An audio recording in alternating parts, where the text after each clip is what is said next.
نبی کریم صلی اللہ علیہ وآلہ وسلم کی قبر مبارک کے بارے میں وضاحت۔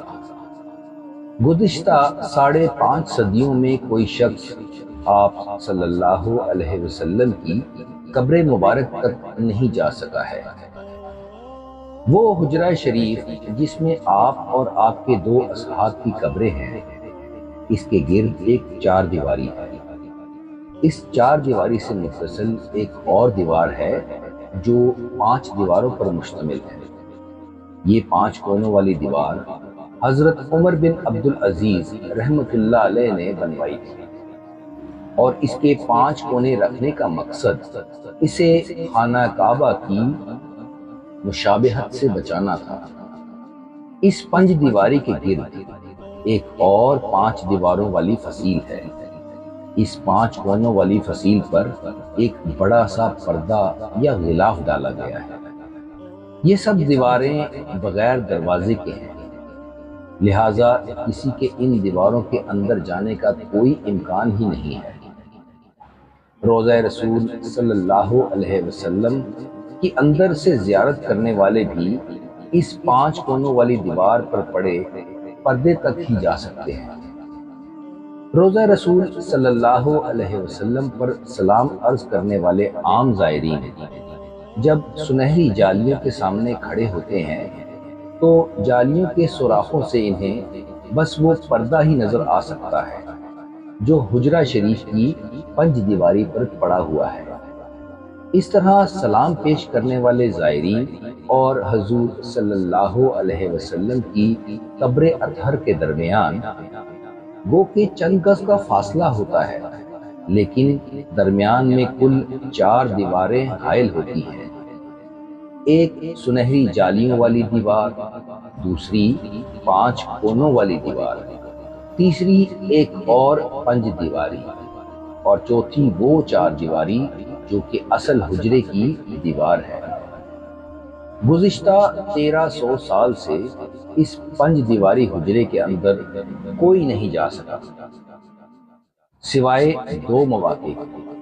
ایک بار 91 ہجری میں حضرت عمر بن عبدالعزیز رحمۃ اللہ علیہ کے دور میں ان کا غلام، اور دوسری بار 881 ہجری میں معروف مورخ علامہ نور الدین ابو الحسن السمہودی کے بیان کے مطابق وہ خود مسجد نبوی میں قبلہ کا رخ جنوب کی جانب ہے۔ نبی پاک صلی اللہ علیہ وسلم کا روضہ مبارک ایک بڑے ہال کمرے میں ہے۔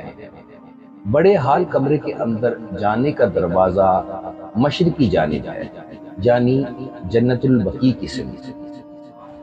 یہ دروازہ صرف خاص شخصیات کے لیے کھولا جاتا ہے۔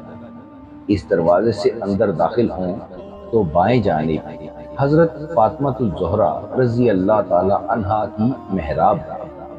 اس کے پیچھے ان کی چارپائی سریر ہے۔ العربیہ ویب سائٹ نے محقق محی الدین الہاشمی کے حوالے سے بتایا کہ ہال کمرے میں روضہ مبارک کی طرف جائیں تو سبز غلاف سے ڈھکی ہوئی ایک دیوار نظر آتی ہے۔ 1406 ہجری میں شاہ فہد کے دور میں اس غلاف کو تبدیل کیا گیا۔ اس سے قبل ڈھانپا جانے والا پردہ 1370 ہجری میں شاہ عبدالعزیز آل سعود کے زمانے میں تیار کیا گیا تھا۔ مذکورہ دیوار 881 ہجری میں اس دیوار کے اطراف تعمیر کی گئی جو 91 ہجری میں حضرت عمر بن عبدالعزیز نے تعمیر کی تھی۔ اس بند دیوار میں کوئی دروازہ نہیں ہے۔ قبلے کی سمت اس کی لمبائی 8 میٹر ہے۔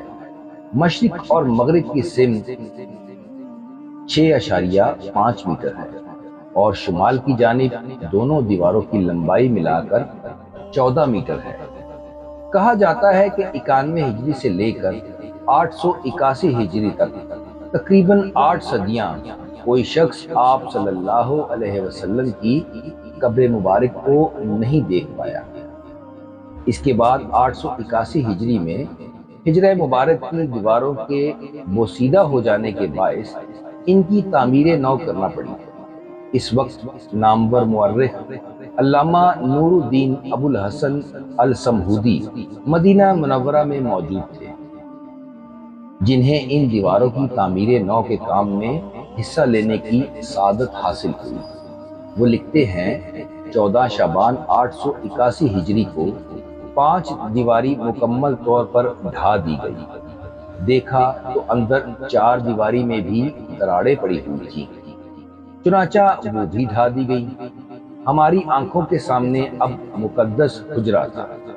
مجھے داخلے کی سعادت ملی۔ میں شمالی سندھ سے داخل ہوا۔ خوشبو کی ایسی لپٹ آئی جو زندگی میں کبھی محسوس نہیں ہوئی تھی۔ سبحان اللہ۔ میں نے رسول اللہ صلی اللہ علیہ وسلم اور آپ کے دونوں خلفاء کی خدمت میں ادب سے سلام پیش کیا۔ مقدس حجرہ مربع شکل کا تھا۔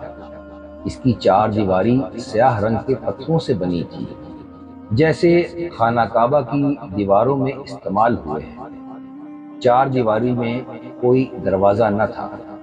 میری پوری توجہ 3 قبروں پر مرکوز تھی۔ تینوں سطح زمین کے تقریباً برابر تھیں، صرف ایک جگہ ذرا سا ابھار تھا۔ یہ شاید حضرت عمر رضی اللہ تعالیٰ عنہ کی قبر تھی۔ قبروں پر عام سی مٹی پڑی تھی۔ اس بات کو 5 صدیاں بیت چکی ہیں، جن کے دوران کوئی انسان ان مہربند اور مستحکم دیواروں کے اندر داخل نہیں ہوا۔